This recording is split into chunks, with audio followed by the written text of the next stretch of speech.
Hi friends, today I'm going to read Strega Nona. It's an old tale retold and illustrated by Tommy D. Paola. In a town in Calabria a long time ago, there lived an old lady everyone called Strega Nona, which meant Grandma Witch. Although all the people in town talked about her in whispers, they all went to see her if they had troubles. Even the priest and the sisters of the convent went, because Strega Nona did have a magic touch. She could cure a headache with oil and water and a hairpin. She made special potions for the girls who wanted husbands, and she was very good at getting rid of warts. But Strega Nona was getting old, and she needed someone to help her keep her little house and garden. So she put up a sign in the town square. And Big Anthony, who didn't pay attention, went to see her. "Anthony," said Strega Nona, "you must sweep the house and wash the dishes. You must weed the garden and pick the vegetables.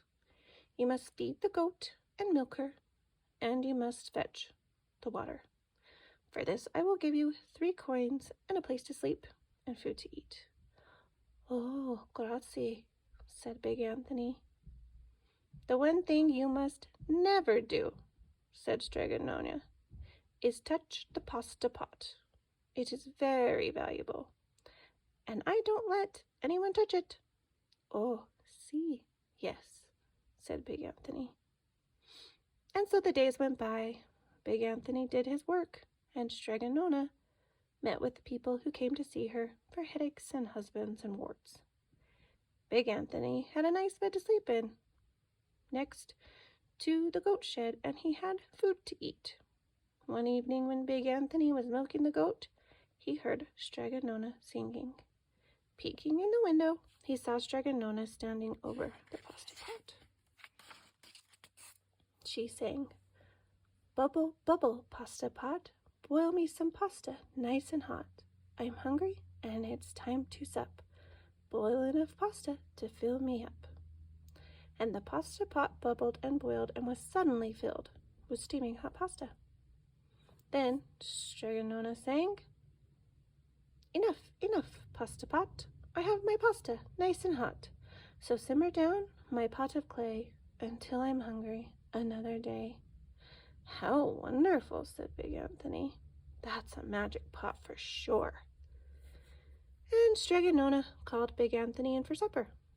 But too bad for Big Anthony, because he didn't see Strega Nona blow 3 kisses into the magic pasta pot.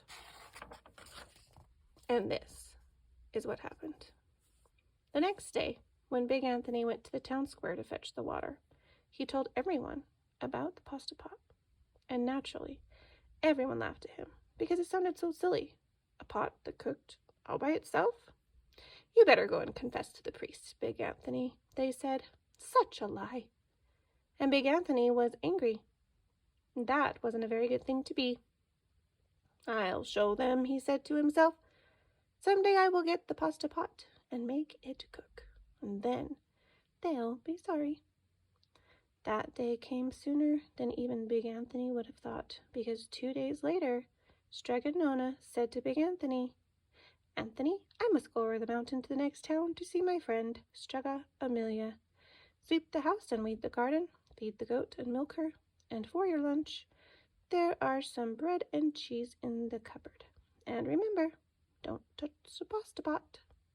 "Oh, yes, yes, Strega Nona," said Big Anthony. But inside he was thinking, "My chance has come." As soon as Strega Nona was out of sight, Big Anthony went inside, pulled the pasta pot off the shelf, and put it on the floor. "Now let's see if I can remember the words," said Big Anthony. And Big Anthony sang, "Bubble, bubble, pasta pot, boil me some pasta nice and hot. I'm hungry, and it's time to sup. Boil enough pasta to fill me up." And sure enough, the pot bubbled and boiled and began to fill with pasta. "Aha!" said Big Anthony, and he ran to the town square, jumped on the fountain, and shouted, Everyone get forks and plates and platters and bowls, pasta for all at Strega Nona's house. Big Anthony has made the magic pot work. Of course, everyone laughed, but ran home to get forks and plates and platters and bowls. And sure enough, when they got to Strega Nona's, the pasta pot was so full, it was beginning to overflow. Big Anthony was a hero. He scooped out pasta and filled the plates and platters and bowls. There was more than enough for all the townspeople, including the priests and the sisters from the convent. And some people came back for 2 and 3 helpings, but the pot was never empty. When all had their fill, Big Anthony sang, "Enough, enough, pasta pot. I have my pasta nice and hot. So simmer down, my pot of clay, until I'm hungry another day." But alas, he did not blow the 3 kisses. He went outside, and to the applause of the crowd, Big Anthony took a bow. He was so busy listening to complaints from everyone that he didn't notice the pasta pot was still bubbling and boiling, until a sister from the convent said, "Oh, Big Anthony, look."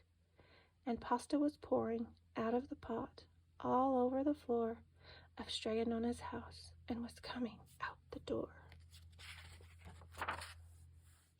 Big Anthony rushed in and shouted the magic words again, but the pot kept bubbling.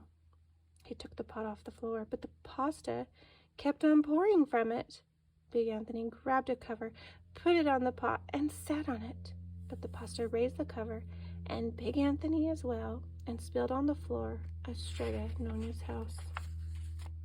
"Stop!" yelled Big Anthony, but the pasta did not stop, and if someone hadn't grabbed poor Big Anthony, the pasta would have covered him up. The pasta had all but filled this little house. Out of the windows and through the doors came the pasta, and the pot kept right on bubbling. The townspeople began to worry. "Do something, Big Anthony," they shouted. Big Anthony sang the magic song again, but without the 3 kisses, it did no good. By this time, the pasta was on its way down the road, and all the people were running to keep ahead of it. "We must protect our town from the pasta," shouted the mayor. "Get mattresses, tables, doors, anything to make a barricade." But even that didn't work. The pot kept bubbling, and the pasta kept coming. "We are lost," said the people, and the priests and the sisters of the convent began praying. "The pasta will cover our town," they cried.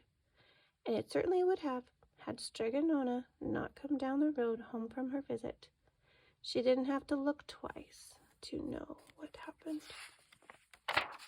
She sang the magic song and blew the 3 kisses, and with a sputter, the pot stopped boiling and the pasta came to a halt. "Oh, grazie, thank you, Strega Nona," people cried. But then they turned to poor Big Anthony. "String him up," the men of the town shouted. "Now wait," said Strega Nona. "The punishment must fit the crime." She took a fork from the lady standing nearby and held it out to Big Anthony. "All right, Anthony, you wanted pasta from my magic pot?" Strega Nona said. "And I want to sleep in my little bed tonight, so start eating." And he did. Poor Big Anthony.